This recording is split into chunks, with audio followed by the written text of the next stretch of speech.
Hello friends, welcome to our YouTube channel TSP classes. तो कैसे हैं आप सब? आई होप आप लोग बिल्कुल ठीक होंगे।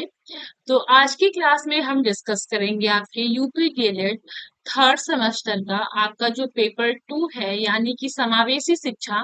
समावेशी शिक्षा में आपकी राजन सीरीज चलाई जा रही है, जिसमें आपका बहुविकल्पीय क्वेश्चन को कराया करा दिया गया है और आपका अति लघु उत्तरीय प्रश्न शुरू किया गया है। तो अति लघु उत्तरीय का हमने 50 क्वेश्चन कल की क्लास में कर लिया है।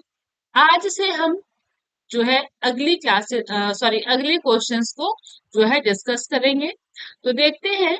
और इससे पहले हम लोगों ने लगभग पूरा टोटल 51 क्वेश्चन को कंप्लीट किया है। आज हम 52 से स्टार्ट करने वाले हैं। तो अगर आप लोगों ने ये क्लासेस नहीं की हैं, तो आप अगर चैनल की प्लेलिस्ट पे जाएंगे तो वहां पे आपको सभी क्लासेस की जो जो भी क्लासेस आपकी कराई गई हैं उनकी प्लेलिस्ट बनी हुई है। वहां से आप क्लासेस को कर सकते हैं। तो चलिए हम क्वेश्चन को स्टार्ट करते हैं। टाइम बिल्कुल नहीं वेस्ट करना है, हमारे पास सिर्फ और सिर्फ 1 महीने है।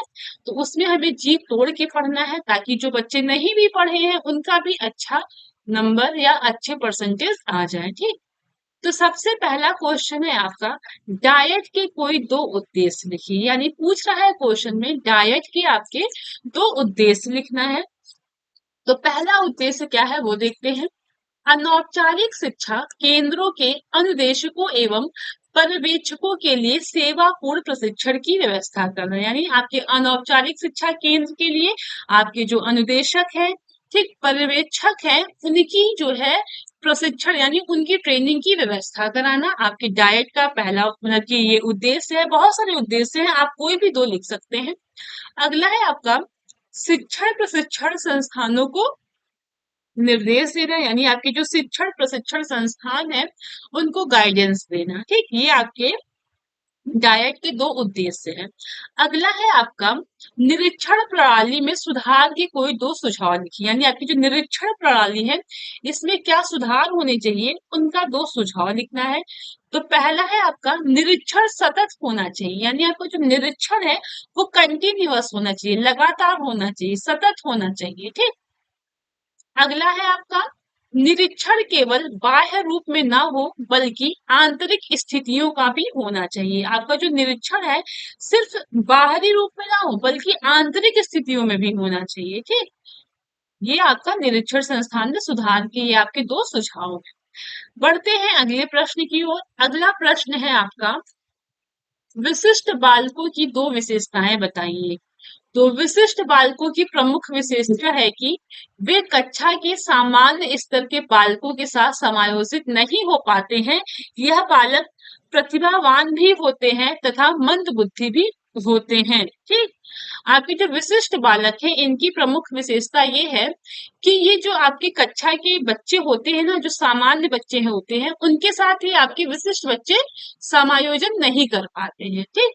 क्योंकि आपके जो विशिष्ट बालक है इनके अंतर्गत या तो ऐसे बच्चे आते हैं जो आपके प्रतिभाशाली होते हैं, या तो फिर ऐसे बच्चे आते हैं जो मंद बुद्धि वाले होते हैं। ठीक। इस वजह से क्या होता है कि ये अन्य जो आपके समान बच्चे हैं उनके साथ ये समायोजन नहीं कर पाते हैं।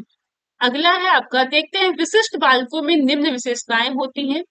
भिन्नता होती है, डिफरेंस तो सभी बच्चों में होता है, सब एक जैसे नहीं होते हैं। विचलन होता है, आयाम होता है और नियमित शिक्षण होता है। ठीक, यानी ये रेगुलर शिक्षण की प्रक्रिया इनके साथ चलती रहती है। चलिए अगला क्वेश्चन देखेंगे। क्वेश्चन नंबर 55 है, सृजनात्मक बालकों की पहचान हेतु किए जाने वाले किन्हीं दो परीक्षणों का उल्लेख कीजिए। यानी आपके जो सृजनात्मक बालक होते हैं ना, उनकी पहचान के लिए जो परीक्षण किए जाते हैं उन्हीं परीक्षण का नाम लिखना है। तो आप कोई भी परीक्षण इसमें से दो लिख सकते हैं, बाकी जितने परीक्षण है वो हम पढ़ लेते हैं। पहला है आपका शाब्दिक परीक्षण, और दूसरा है आपका अशाब्दिक परीक्षण, और तीसरा है आपका शाब्दिक अशाब्दिक। ठीक। सामान्य सृजनात्मक परीक्षण, भाषा सृजनात्मक परीक्षण और गणित सृजनात्मक परीक्षण। ठीक, ये आपके सृजनात्मक बालक जो होते हैं ना उनके लिए जो है उनकी पहचान के लिए परीक्षण ये किए जाते हैं। अगला क्वेश्चन है, शैक्षिक पिछड़ेपन के दो प्रमुख कारण लिखिए, यानी शैक्षिक पिछड़ेपन का दो कारण लिखना है। तो पहला कारण तो ये है निम्न सामान्य बुद्धि, यानी अगर वो बच्चा सामान्य बुद्धि वाला है, निम्न सामान्य बुद्धि वाला है, तो वो शिक्षा में पिछड़ सकता है। ठीक। दूसरा है आपका परिवार का वातावरण, अगर आपके परिवार का वातावरण नहीं सही है तो भी आप शिक्षा में पीछे हो सकते हैं। ठीक। चलिए अगला क्वेश्चन देखेंगे, समस्यात्मक बालक किसे कहते हैं? तो समझिएगा, आपके जो समस्यात्मक बालक हैं वे वो बालक होते हैं जिनका व्यवहार क्या होता है, गंभीर रूप से असाधारण होता है। यानी आपके जो समस्यात्मक बालक होते हैं ये ऐसे बालक होते हैं जिनका व्यवहार क्या होता है, गंभीर रूप से असाधारण होता है, यानी इनका व्यवहार बिल्कुल अलग होता है। ये चोरी करने वाले बच्चे होते हैं, ये झूठ बोलने वाले बच्चे होते हैं। ठीक। चलिए अगला क्वेश्चन देखेंगे, बाल अपराध रोकने हेतु दो प्रमुख उपाय बताइए। आप यहाँ जो बाल अपराध होता है उनको रोकने के लिए दो उपाय पूछ रहा है, तो देखते हैं। घर, विद्यालय एवं समाज में बालक को आवश्यक सुविधाएं उपलब्ध कराना। ठीक। घर, विद्यालय एवं समाज में बालक को आवश्यक सुविधाएं उपलब्ध कराना, यानी पहला उपाय तो यही है कि आपके घर में, विद्यालय में और सोसाइटी में बालक की जो भी आवश्यक सुविधा है उनको उपलब्ध कराना। जब उनकी सारी सुविधाएं उनको मिलेंगी तो वो गलती करेंगे ही नहीं। ठीक। या वो कोई अपराध करेंगे ही नहीं। दूसरा है आपका अपराधियों की संगत से दूर रखना, यानी जो अपराध टाइप के लोग हैं या बच्चे हैं या तो फिर व्यक्ति हैं, उनको, बच्चों को उन संगत से, यानी उनके साथी, उनके साथ से उनको अलग करना, अपराधी की संगत से दूर रखना। ठीक। उनकी मूलभूत आवश्यकताओं की पूर्ति के साधन जुटाना, यानी उनकी जो भी आवश्यकताएं हैं उनको पूरा करना। ये सब आपके बाल अपराध रोकने के लिए आवश्यक उपाय हैं। अभिभावकों को भी इस हेतु निर्देश दिए जा सकते हैं, यानी आपके जो पेरेंट्स हैं इनको भी इस तरह के निर्देश दिए जा सकते हैं। चलिए अगला क्वेश्चन देखेंगे, निर्देशन का अर्थ स्पष्ट करते हुए परिभाषित कीजिए, यानी निर्देशन का अर्थ स्पष्ट करना है और इसको परिभाषित भी करना है, समझेंगे। निर्देशन क्या है, एक व्यक्तिगत कार्य है, ठीक, जिसमें क्या होता है, जिसके द्वारा छात्रों को उनकी समस्याओं का समाधान करने के लिए प्रेरित किया जाता है, यानी निर्देशन एक व्यक्तिगत कार्य है। निर्देशन में क्या किया जाता है कि आपके छात्र को कोई समस्या है, कोई कठिनाई है, तो उन समस्या या कठिनाई को समाधान करने के लिए उनको मोटिवेट किया जाता है। ठीक। निर्देशक समस्याओं का समाधान स्वयं नहीं होता है बल्कि ऐसी विधियां बताता है जिनका प्रयोग करके बालक या व्यक्ति इन समस्याओं को स्वयं सुलझा सकते हैं। यानी कहने का मतलब ये है कि निर्देशक जो होता है ना, वो स्वयं इस समस्या का हल नहीं बताता है बल्कि वो समस्या से निकलने के लिए वो कई तरह की विधि बताता है, कोई कई तरह का प्रकार बताता है, कई तरह का तरीका बताता है, जिससे क्या होता है, आपके बालक या फिर व्यक्ति इन समस्या को वो स्वयं सुलझाते हैं। ठीक। चलिए अगला क्वेश्चन देखेंगे, अपवंचन क्या है? 2018 में पूछा हुआ क्वेश्चन है, अपवंचन क्या है? तो समझिएगा, अपवंचन वह स्थिति है जब व्यक्ति को अपनी न्यूनतम आवश्यकताओं की पूर्ति संभव दिखाई नहीं देती है और वह जीवन की अनिवार्य आवश्यकताओं की पूर्ति में भी स्वयं को असमर्थ पाता है, तो वो अपवंचन कहलाता है। अपवंचन आपकी एक ऐसी स्थिति होती है, ठीक, जिसमें क्या होता है कि बालक या व्यक्ति, उनकी जो मूलभूत आवश्यकताएं हैं, उनकी जो न्यूनतम आवश्यकताएं हैं, न्यूनतम आवश्यकताएं क्या हो सकती है, वही रोटी, यानी खाना हो गया, रहना हो गया, कपड़े हो गए। तो जब ये चीजों की पूर्ति भी उनको नहीं दिखाई देती, ये सब चीज भी उनको संभव नहीं होती है, तो यही आपका अपवंचन होता है। ठीक। और वह जीवन की अनिवार्य आवश्यकताओं की पूर्ति में भी स्वयं को असमर्थ पाता है, यानी इन सब चीजों की जो उनकी डेली लाइफ की आवश्यकताएं हैं उनको भी पूरा करने में वो स्वयं को असमर्थ पाते हैं, यही आपका अपवंचन कहलाता है। ठीक। अगला क्वेश्चन है,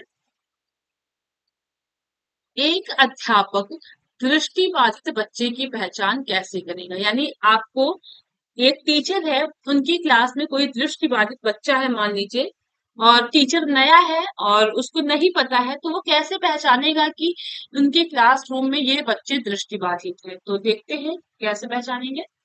दृष्टिबाधित बच्चे या तो अपनी दृष्टि खो चुके होते हैं। दृष्टिबाधित बच्चे क्या होते हैं, या तो वो अपनी दृष्टि यानी अपनी जो उनकी आंखों की रोशनी है वो पूरी तरह से खो देते हैं, या तो उनके अंदर थोड़ी थोड़ी उनकी रोशनी बची होती है। आंशिक रूप से दृष्टि होते हैं या फिर पूर्ण रूप से दृष्टिबाधित होते हैं। ठीक, तो दृष्टिबाधित बच्चे या तो अपनी दृष्टि खो चुके होते हैं या उनकी आंखों से लगातार पानी बहता है।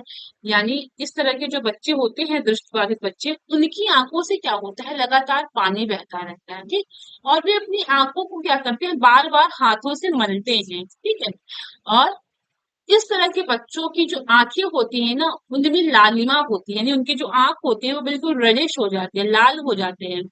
तथा आंखों का आकार अन्य बालकों से भिन्न होता है, यानी जो आंखों का नॉर्मल साइज होता है जैसे अन्य बच्चों का होता है, उसकी तुलना में आपके दृष्टिबाधित बच्चों की आंखों का आकार अलग होता है, थोड़ा बड़ा हो जाता है। इन लक्षणों के आधार पर दृष्टिबाधित बच्चे को अध्यापक पहचान सकता है। तो ये सारे लक्षण हैं जिसकी सहायता से टीचर जो होता है वो इन बच्चों को पहचान सकते हैं। ठीक, चलिए अगला क्वेश्चन देखेंगे हम। समावेशी बालक किस प्रकार के होते हैं? 2018 में पूछा हुआ क्वेश्चन है। तो समावेशी बालक वे बालक होते हैं जो या तो शारीरिक एवं मानसिक रूप से सामान्य बालकों से भिन्न होते हैं, या प्रतिभाशाली होते हैं और औसत बालकों से अलग होते हैं। आपके समावेशी बालक ऐसे बालक होते हैं जो शारीरिक मानसिक रूप से क्या होते हैं, आपके सामान्य बच्चों से बिल्कुल अलग होते हैं, या तो फिर आपके प्रतिभाशाली बच्चे होते हैं। इनका क्या होता है कि आपके जो एवरेज वाले बच्चे होते हैं ना, उनसे वो बुद्धि में शारीरिक रूप से हर एक तरह से वो अलग होते हैं। ठीक, चलिए अगला क्वेश्चन देखते हैं। आपका 2018 में पूछा हुआ क्वेश्चन है, योग्य परामर्शदाताओं द्वारा किसी दूसरे व्यक्ति को दी जाने वाली सहायता निर्देशन कहलाती है। यह परिभाषा किसने लिखी है? क्वेश्चन में पूछ रहा है कि योग्य परामर्शदाताओं द्वारा, यानी आपके जो परामर्शदाता हैं, परामर्श देने वाले हैं, वो कैसे है, योग्य, यानी योग्य परामर्शदाता जो है वो जो दूसरे व्यक्ति को, ठीक, जो सहायता या जो निर्देश देते हैं वह, ठीक है, तो यह परिभाषा किसने लिखी है पूछ रहा है। तो आपके क्रो एवं क्रो ने आपकी ये परिभाषा लिखी है। कौन सी परिभाषा? योग्य परामर्शदाताओं द्वारा जो किसी दूसरे व्यक्ति को सहायता दी जाती है वही आपकी निर्देशन कहलाती है। तो यह परिभाषा आपके क्रो एवं क्रो ने लिखी है। ठीक, चलिए अगला क्वेश्चन है आपका, देखते हैं। शैक्षिक रूप से पिछड़ेपन को कितने भागों में बांट सकते हैं? तो शैक्षिक रूप से पिछड़ेपन को दो भागों में बांटा गया है। पहला है आपका सामान्य पिछड़ापन और दूसरा है आपका विशिष्ट पिछड़ापन। ठीक, पहला क्या है आपका सामान्य पिछड़ापन और दूसरा है आपका विशिष्ट पिछड़ापन। ठीक, चलिए अगला क्वेश्चन देखेंगे। क्वेश्चन नंबर 65 है आपका, आंशिक रूप से अक्षम बालकों को कितने भागों में बांटा जा सकता है? तो आंशिक रूप से जो अक्षम बच्चे हैं उनको चार भागों में बांटा गया है। ठीक, पहला क्या है आपका दृष्टि बाधित, यानी जो देख नहीं सकते। दूसरा है आपका श्रवण बाधित, यानी जो सुन नहीं सकते हैं। वाक दोष, यानी जो बोल नहीं सकते हैं। और चौथा है आपका अस्थि बाधित, जिनको हड्डियों से संबंधित समस्याएं हैं। ठीक है, तो ये आपके चार तरह के बच्चे हैं जिनको आंशिक रूप से अक्षम बच्चों के वर्गों में बांटा गया है। अगला क्वेश्चन हम देखेंगे, निर्देशन एवं परामर्श दोनों पर्यायवाची शब्द नहीं है। परामर्श निर्देशन में समाविष्ट है। परामर्श की प्रक्रिया में साक्षात्कार एवं मूल्यांकन का प्रयोग साधन के रूप में होता है। यह कथन किसका है? तो यह कथन आपके हम्फ्री और ट्रैक्सलर का है। ठीक, चलिए अगला क्वेश्चन देखेंगे।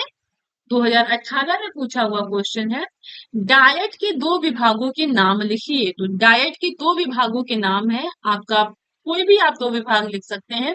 तो पहला आपका विभाग है शैक्षिक प्रौद्योगिकी विभाग, शैक्षिक प्रौद्योगिकी विभाग। ठीक, शैक्षिक प्रौद्योगिकी विभाग है। पहला, तो डायट का विभाग ये हो गया, शैक्षिक प्रौद्योगिकी विभाग। दूसरा है आपका शैक्षिक प्रौद्योगिकी विभाग। ठीक, शैक्षिक प्रौद्योगिकी विभाग है। पहला, तो डायट का विभाग ये हो गया, शैक्षिक प्रौद्योगिकी विभाग। दूसरा है आपका शैक्षिक प्रौद्योगिकी विभाग। दूसरा आपका है नियोजन तथा प्रबंधन विभाग। ठीक, दूसरा क्या है आपका?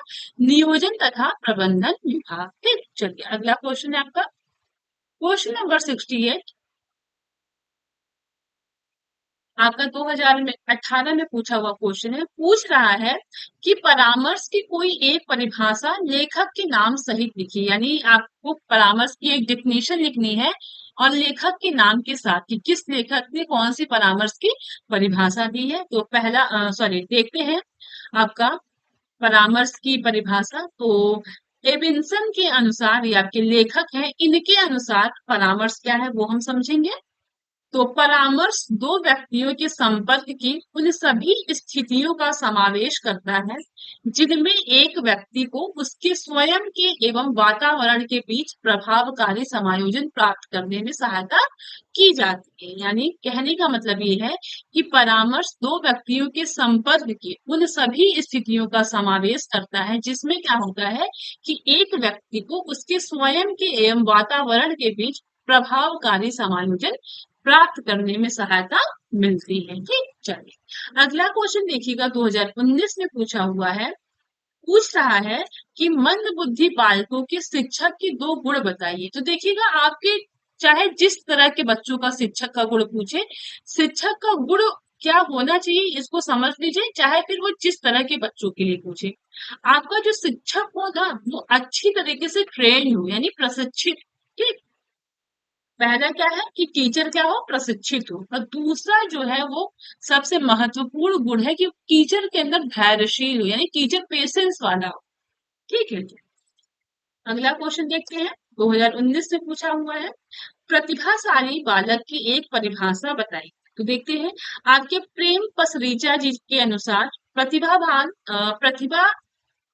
बालक वह है प्रतिभावान बालक वह है जो कि सामान्य बुद्धि की दृष्टि से श्रेष्ठ प्रतीत हो, अथवा वह है जो उन क्षेत्रों में जिनका अधिक बुद्धि लब्धि से संबंधित होना आवश्यक नहीं है, उच्च कोटि की विशेषताएं योग्यताएं रखता है। समझने अपने आप अपने लैंग्वेज में लिख सकते हैं कि प्रतिभाशाली बालक ऐसे बालक होते हैं जो कि सामान्य बुद्धि के बालकों से ज्यादा श्रेष्ठ होते हैं, इनकी बुद्धि लब्धि अधिक होती है। ठीक है, ये उच्च कोटि की विशिष्ट योग्यताएं इनके अंदर होती है। ठीक, चलिए अगला क्वेश्चन देखेंगे। विनय ने साइमन के सहयोग से सर्वप्रथम बुद्धि परीक्षण तैयार किया था। कब किया था? 2019 में पूछा हुआ है, तो आपके 1905 में। ठीक है, चलिए अगला क्वेश्चन देखेंगे। 2019 में पूछा हुआ है रेविन्स प्रोग्रेसिव मैट्रिक्स क्या है? तो आपका जो रेविन्स प्रोग्रेसिव मैट्रिक्स है ये एक तरह का परीक्षण है। ठीक, इसमें क्या होता है कि अनेक मैट्रिसेस होते हैं जो एक दूसरे से अधिक कठिन होते हैं, यानी एक तरह का आवृत्ति। उसको मैट्रिक्स जो क्वेश्चन ही आते हैं आपके, उसको हिंदी में क्या बोलते हैं याद नहीं आ रहा है, आपके रीजनिंग में होते हैं, इस तरह का होता है। ठीक है, ऐसे होता है। ठीक, एक दो तीन इस तरह का खाना बना। चलिए देखते हैं। तो रेविन्स प्रोग्रेसिव मैट्रिक्स परीक्षण में अनेक मैट्रिसेस होते हैं जो एक दूसरे से अधिक कठिन होते हैं। ठीक, ये रेखा गणितीय आकृति और डिजाइन में होती है। 1956 के परीक्षण में संशोधित संस्करण में 5 भाग हैं और प्रत्येक भाग में 12 पद हैं। ये एक प्रकार का क्या है आपका जो है परीक्षण है। ठीक है, चलिए अगला क्वेश्चन हम देखेंगे 2019 में पूछा हुआ है। दो बुद्धि परीक्षणों के नाम बताइए, यानी आपके दो बुद्धि परीक्षण के नाम बताना है। तो कोई भी आप परीक्षण लिख सकते हैं। तो आप आर्मी अल्फा टेस्ट और दूसरा आपका आर्मी बीटा टेस्ट। ठीक, चलिए अगला क्वेश्चन देखते हैं।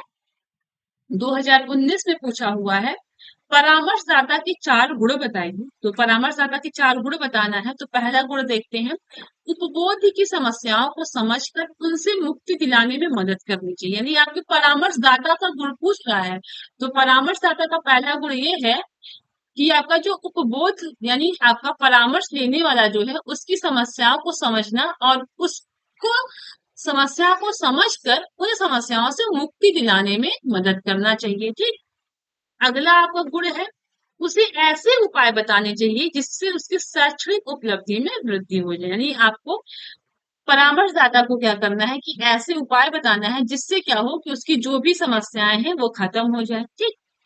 अगला है आपका, अपने साथी छात्रों से उनके संबंध किस प्रकार अच्छे रहें, इस कार्य में परामर्शदाता से अच्छी सलाह लेनी चाहिए।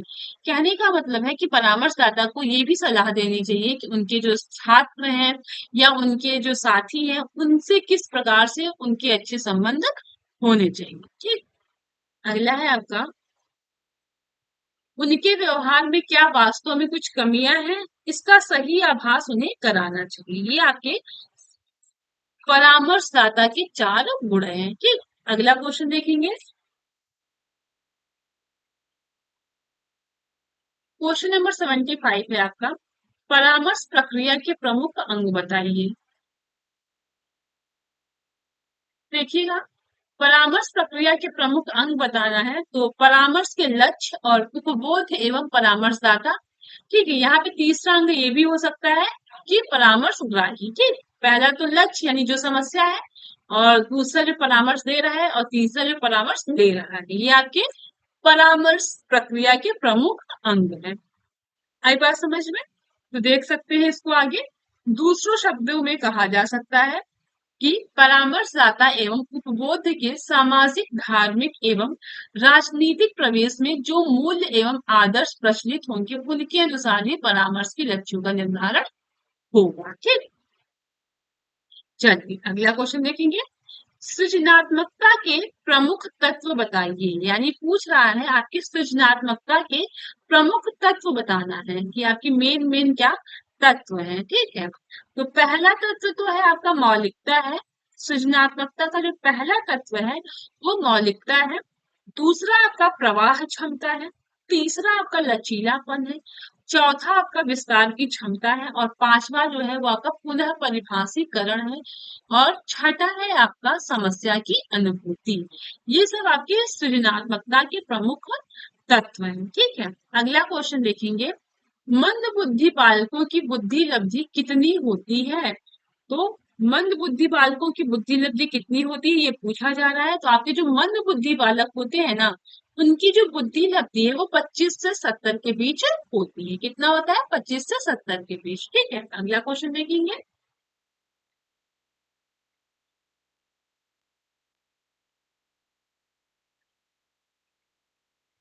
अगला क्वेश्चन है आपका, an enriched curriculum for rapid learners पुस्तक के लेखक कौन है?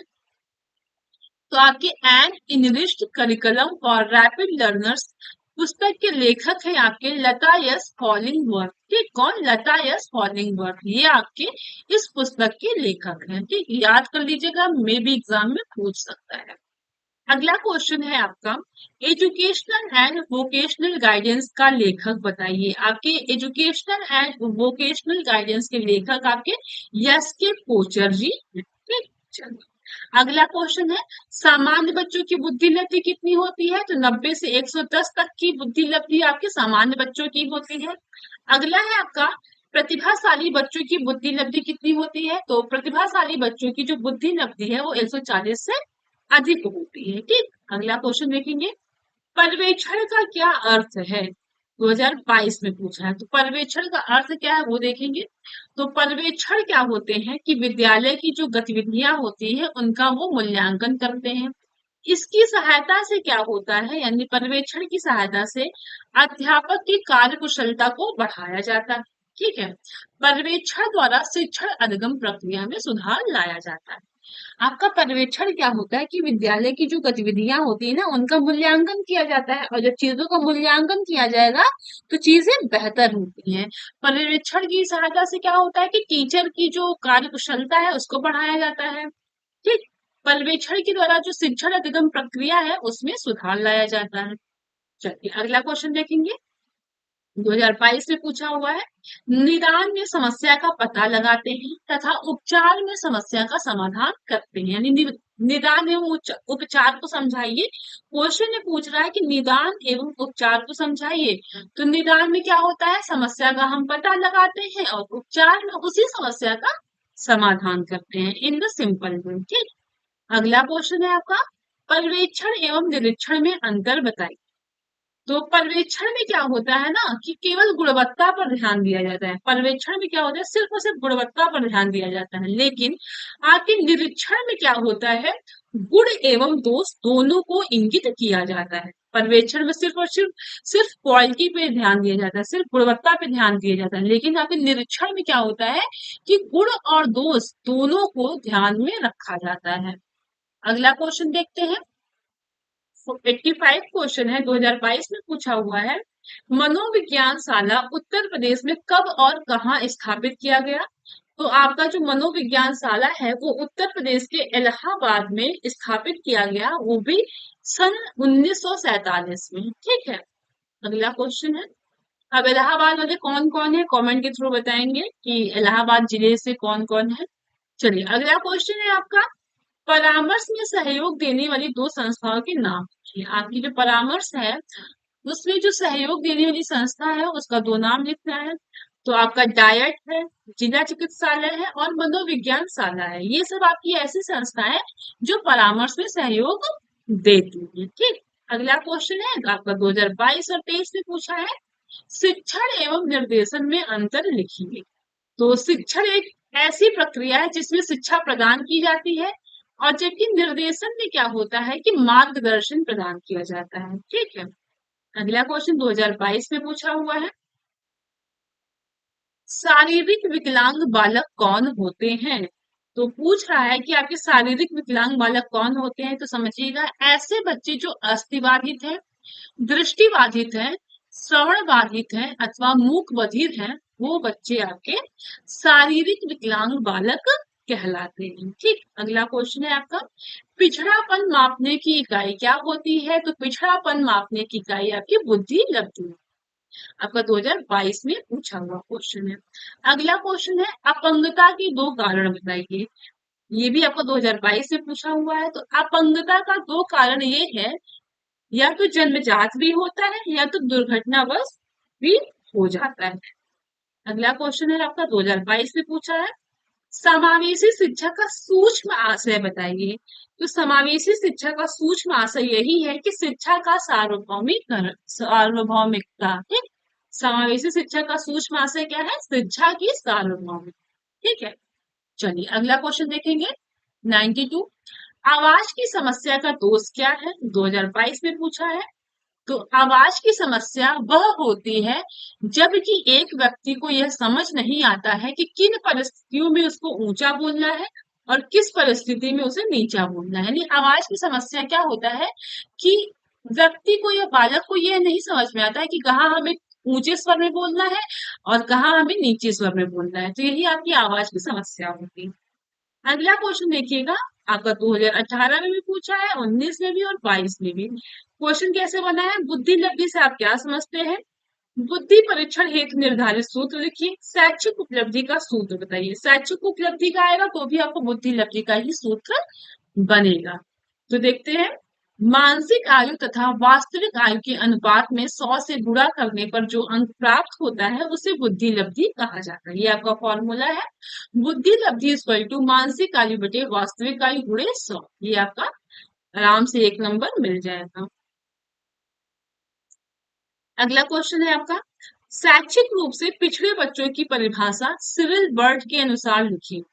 तो पिछड़े बच्चे वे कहलाते हैं जिनकी शैक्षिक बुद्धि लब्धि या शिक्षा का जो अंक है वो 85 से कम होता है। ये आपके जो है सिरिल बर्ड के अनुसार ये आपके जो है परिभाषा है शैक्षिक रूप से पिछड़े बच्चों की। अगला क्वेश्चन देख लेते हैं, ये किसका कथन है पूछ रहा है। तो विशिष्ट बालक जैसा कि बाल मनोविज्ञान में प्रयुक्त होता है से तात्पर्य है अत्यधिक प्रवीण एवं प्रतिभाशाली बालकों के साथ साथ उन बालकों से भी है जो निम्न बुद्धि या अन्य शिक्षण असमर्थताओं के होते हैं। तो यह कथन आपका रेबर का है। किसका है? रेबर का।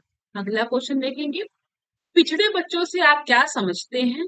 तो पिछड़े बच्चों से क्या समझते हैं वो समझेंगे। तो शोनेल के अनुसार पिछड़ा हुआ बच्चा वह है जो अपनी आयु के अन्य बच्चों की तुलना में अत्यधिक शैक्षिक दुर्बलता को प्रदर्शित करता है। ये आपके पिछड़े बच्चे का आशय है। अगला क्वेश्चन देख लेते हैं, ये आपका एग्जाम में पूछा हुआ क्वेश्चन है, 19 में भी आया है, 23 में भी आया है। पूछ रहा है कि पिछड़े बच्चों की विशेषताएं बताइए या फिर पिछड़े बालकों की दो विशेषताएं बताइए। तो देखते हैं आपकी पिछड़े बच्चों की क्या विशेषताएं हैं। तो पहला है, पिछड़े बच्चों की बुद्धि लब्धि सामान्य या औसत से कम होती है, यानी आपके जो पिछड़े बच्चे हैं उनकी जो बुद्धि लब्धि होती है वो सामान्य बच्चों से कम होती है। ठीक है। अगला है आपका, पिछड़े बच्चों का अधिगम स्तर मंद होता है, यानी आपका जो पिछड़े बच्चे हैं उनका जो अधिगम यानी सीखने का जो स्तर है वो स्लो होता है। अगला है, पिछड़े बच्चों का व्यवहार असमायोजित होता है। ठीक। फिर आपका अगला क्वेश्चन है, पिछड़े बच्चे जीवन में निराशा का अनुभव अधिक करते हैं। आई बात समझ में। अगला क्वेश्चन देखेंगे, पिछड़े बालकों की शिक्षा व्यवस्था कैसी होनी चाहिए। तो आपके जो पिछड़े बच्चे हैं उनके लिए विद्यालय का वातावरण भयमुक्त होना चाहिए। ठीक। दूसरा क्या है, पिछड़े बालकों की मानसिक योग्यता के लिए पाठ्यक्रम को तय करना चाहिए, यानी आपके जो पिछड़े बालक हैं उनकी जो शिक्षा की व्यवस्था है वो कैसी होनी चाहिए। पहली बात तो विद्यालय का जो वातावरण रहेगा वो भय मुक्त होना चाहिए। बच्चे स्कूल जाए तो उनको किसी प्रकार का भय ना। ठीक। और आपके जो पिछड़े बालक हैं, दूसरा आपका व्यवस्था कैसी होनी चाहिए कि आपके जो पिछड़े बालक हैं उनकी जो मानसिक योग्यता है ना उसके अकॉर्डिंग सिलेबस को फिक्स करना चाहिए। ठीक है। अगला है आपका, वंचना से आपका क्या अभिप्राय है। तो देखते हैं, वंचना एक सामाजिक आर्थिक संप्रत्यय है। वंचना की अवधारणा व्यक्ति की असुविधाओं एवं अभावों की ओर संकेत करती है। ठीक है। यह आज का लास्ट क्वेश्चन है, क्वेश्चन नंबर 100। समझते हैं समस्यात्मक बच्चों से क्या अभिप्राय है वो जानेंगे। तो वैलेंटाइन के अनुसार आपके समस्यात्मक बच्चे ऐसे बच्चे होते हैं जिनके व्यवहार तथा व्यक्तित्व इस सीमा तक असामान्य होते हैं कि वे घर विद्यालय तथा समाज में समस्याओं के जनक बन जाते हैं। ठीक। आगे चोरी करने वाले बच्चे, झूठ बोलने वाले बच्चे, है ना, ये सब बच्चे क्या होते हैं, समस्यात्मक बच्चे होते हैं। तो आई होप आपको क्लास अच्छी लगी होगी। आज हमने टोटल 100 तक का कवर कर लिया। 52 से स्टार्ट किया था, 100 तक का कवर कर लिया। कल की क्लास में हम 101 से स्टार्ट करेंगे। और क्लासेस कैसी लग रही है आपको, क्विक रिवीजन कैसा लग रहा है, समझ में आ रहा है कि नहीं आ रहा है, ये चीजें आपके लिए बेनिफिट है कि नहीं है, हेल्प कर रही है कि नहीं कर रही है, कमेंट के थ्रू जरूर बताइएगा। और फिर मिलते हैं कल की क्लास में। और सबसे इम्पोर्टेंट चीज यही कि अगर आप चैनल पे नए हैं तो चैनल को सब्सक्राइब कर दीजिएगा, अपने दोस्तों के साथ शेयर करिएगा और एक लाइक तो जरूर करिए। ओके, फिर क्लास को यही नहीं करते, मिलते हैं कल की क्लास में। Thank you.